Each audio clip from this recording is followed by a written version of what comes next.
आप सभी को राम राम। देखिए, इंडिगो की फ़्लाइट का क्या असर हुआ या क्या कुछ हुआ, तो मैं दिल्ली से चला T1 से, तो हमें मिले ये दोनों लोग टर्मिनल 1 पे। लेकिन अब हम अभी संभाजी नगर पर उतरे हैं, औरंगाबाद। तो ज़रा इनसे पूछते हैं कहाँ से आ रहे हैं और क्या कुछ हुआ। सर, आप अपना नाम बताइए।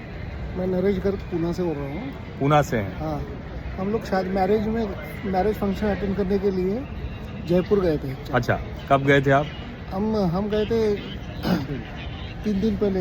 3 तारीख को। 3 तारीख को गए थे। 5 तारीख और 5 तारीख का रिटर्न था इंडिगो का। अच्छा, वो 5 तारीख का रिटर्न इंडिगो का कैंसिल हो गया है। ठीक है। फ्लाइट कैंसिल होने की वजह से काफ़ी तकलीफ हुई हमें। हाँ हाँ उसके बाद में हम लोग एयरपोर्ट पर पहुंचने के बाद पता चला हमें। हाँ, आपकी जयपुर से पुणे की फ्लाइट? हाँ, जयपुर से पुणे की फ्लाइट थी। तो कोई मैसेज नहीं? कुछ मैसेज नहीं, कुछ नहीं। वहाँ पे एयरपोर्ट पे जाने के बाद पता चला आपकी फ़्लाइट कैंसिल हो गई। अच्छा। फ्लाइट कैंसिल होने के बाद में हम लोग बाहर, कोई कंपनी की तरफ से कुछ भी व्यवस्था नहीं थी। 1.5 घंटे में लाइन लगने के बाद पता चला करके फ़्लाइट कैंसिल हो गई आपकी, आप रीशेड्यूलिंग करो। अच्छा। रीशेड्यूलिंग करने के बाद हमको रीशेड्यूलिंग में एक वहाँ से सेकेंड दिन का पहले तो बताया गया करके 8 तारीख को आपको फ़्लाइट मिलेगा। अच्छा अच्छा। तो उसमें भी ना रहने की व्यवस्था है, ना कुछ, आप आपके खर्चे से रहो। हाँ। फिर उन्होंने बताया करके आपको, हमने बताया कुछ रीशेड्यूलिंग करके दो, तो उन्होंने हमको एक नेक्स्ट डे के शाम की उदयपुर और उदयपुर से बॉम्बे की एक रीशेड्यूलिंग करके दी। अच्छा, ऑप्शन दी। अच्छा। तो वो भी गारंटी नहीं थी, उसकी भी गारंटी नहीं थी। लोगों की 3-3 दिन तक, लोगों का 3-3 दिन का रीशेड्यूल ऑलरेडी चालू था। तो उसके वजह से हमारे को भरोसा नहीं हो रहा था कि कहीं जाके हमने अहमदाबाद में इधर लटका दे या बॉम्बे में लटका दे, तो कुछ भरोसा नहीं। तो आप लोगों के रुकने या खाने पीने की कोई व्यवस्था नहीं? टॉयलेट की व्यवस्था नहीं थी। अच्छा। एयरपोर्ट के अंदर भी नहीं जाने देते थे। हाँ हाँ।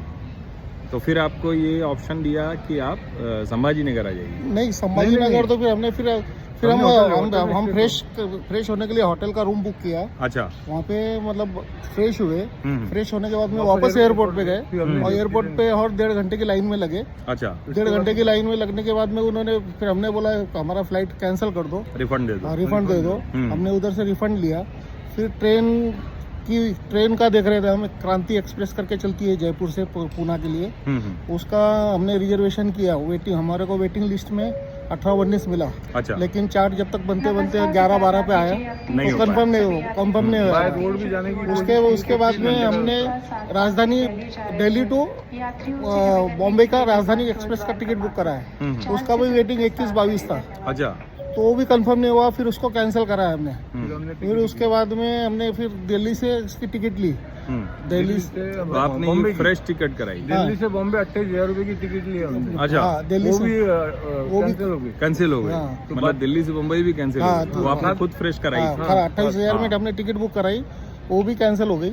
उसके बाद में फिर अब 17,000 के हमने संभाजी नगर की टैक्सी से दिल्ली आए। तो जयपुर से दिल्ली आप टैक्सी से आए? कितने की जयपुर से दिल्ली की टैक्सी पड़ी? 5,000 की। और संभाजी नगर की, दिल्ली से संभाजी नगर एक टिकट 18,000 का। एक टिकट 18,000। और जो आपकी जयपुर से पुणे की ओरिजिनल टिकट थी कितने की? 11,000 पर पर्सन थी। अब आप जयपुर से दिल्ली आए 5,000 टैक्सी करके, और फिर होटल का खर्चा अलग, और फिर 18,000 रुपए की टिकट आप दोनों लोगों की हो गई। और अब क्या करेंगे? यहाँ से वापस टैक्सी लेके फिर पुणे जाएंगे। यहाँ से वापस टैक्सी लेके फिर पुणे जाएंगे। तो ये, और आप लोग जयपुर में गए थे शादी वादी करने के लिए? तो इंडिगो ने आपको शादी का ये कर दिया है?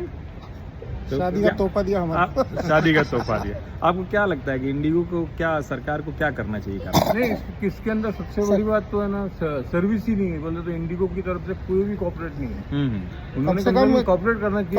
फ्लाइट लेट हो रही है, कुछ हो रहा है, कुछ ना कुछ कॉर्पोरेट तो करना चाहिए ना। उनके जो लोग हैं वो बात तक नहीं करने को। और सरकार को क्या अब इन पर कोई पेनल्टी, कोई जुर्माना लगाना चाहिए? एक्चुअल में सरकार ने तो इंटरव्यू, मतलब हमको तो ऐसे एक्सपेक्टेशन था करके मंत्रालय की तरफ से कुछ ना कुछ इनके ऊपर कार्रवाई होगी, और यात्रियों की सुविधा का कुछ तो भी ध्यान रखा जाएगा करके।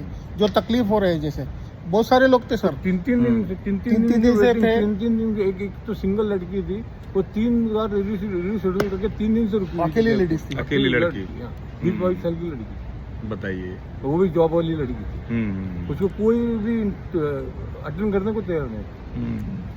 देखिए ये मैंने बात इसलिए की क्योंकि वैसे तो मतलब संयोगवश मेरी जो फ्लाइट मैं थी देखता हूँ आपको वो- इंडिया टीवी पे आज तक पे बहुत बार मैंने आपको बहुत बार देखा। जी, तो जी, बहुत। मैं क्योंकि मैं न्यूज देखने का बहुत इसको शौक अच्छा, है अच्छा। बहुत ज्यादा अच्छा। शौक है।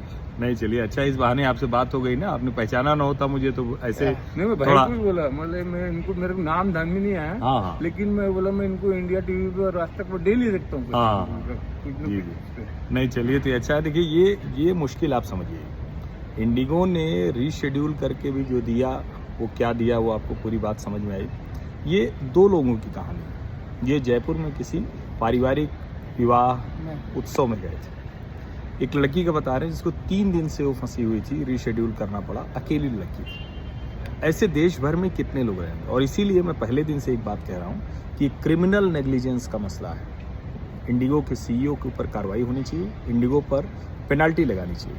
दिल्ली एयरपोर्ट पर हम मिले थे T1 पर, जब लाइन में थे, जब हम बोर्डिंग कर रहे थे, तो मैंने कहा कि अब लौटते हैं तो बात करेंगे। हालांकि इनको भी पुणे जाना है, बाई रोड जाना है तो देर होगी, हमको भी परभणी जाना है तो बाई रोड जाना है, लेकिन ये बात ज़रूरी लगी। और इन दोनों लोगों के जरिए उन हजारों लाखों यात्रियों की बात आपको समझ में आएगी। और एयरलाइंस कंपनियां जो मोनोपोली है, जो डुओपोली है, उसका कितना खतरा है। और इसीलिए मैं बार बार कहता हूँ किसी भी एयरलाइंस का 50% के ऊपर स्टेक होना ही नहीं चाहिए। सर, नहीं होना चाहिए ना? नहीं होना चाहिए। नहीं नहीं होना टिकट चाहिए। बोले तो 51% तो होना ही नहीं लोगों चाहिए को टिकट वापस नहीं दे रहे, जैसे जो पहले के पेशेंट, और नई टिकट 40,000 वो, 50,000 में मिल रही है। इंडिगो में अच्छा। है ना सर। अब ये पुणे की मेरे को डायरेक्ट फ्लाइट लेना है तो 50,000 रुपये की अब single देखिए ticket ये मिलती है। और खेल है कि इनकी टिकट कैंसिल कर दी, लेकिन नई टिकट पुणे के लिए ही, पूना के लिए ही 40,000 रुपए की मिलेगी। यानी इसमें भी वो बात यही है कि मुनाफा कमाने का कोई मौका इंडिगो ने नहीं छोड़ा, दूसरी एयरलाइन कंपनी ने नहीं छोड़ा, सरकार ने देर से कैप लगाया। और ये सब देखते हुए लगता है निजी क्षेत्र से किसी को कोई समस्या नहीं है। एयर इंडिया भी कोई सरकारी थी तो कोई बहुत अच्छी सर्विस नहीं, इंडिगो की सर्विस बहुत अच्छी हुआ करती थी, ऑन टाइम और सब कुछ। लेकिन मोनोपोली हुई, एकाधिकार हुआ तो उसका खतरा दिखने लगा। सरकार को ये सोचना पड़ेगा। और मैं जो बार बार कह रहा हूँ, कम से कम 5 बड़ी नेशनल एयरलाइंस होनी चाहिए और कम से कम 1 दर्जन छोटी एयरलाइन होनी चाहिए। अब अगर ये सर, दिल्ली से मैं उड़ के इसके लिए- संभाजी नगर और फिर पुणे जा रहे हैं, तो यहाँ अगर संभाजी नगर से पुणे के लिए छोटी कोई फ्लाइट होती उस तरह से, जिसकी उड़ान की बात प्रधानमंत्री नरेंद्र मोदी बार बार कहते हैं, तो शायद इनको कम तकलीफ होती। आप कुछ कह रहे थे? मेरी लड़की भी बाली गई है जी। इंडिगो से, अच्छा।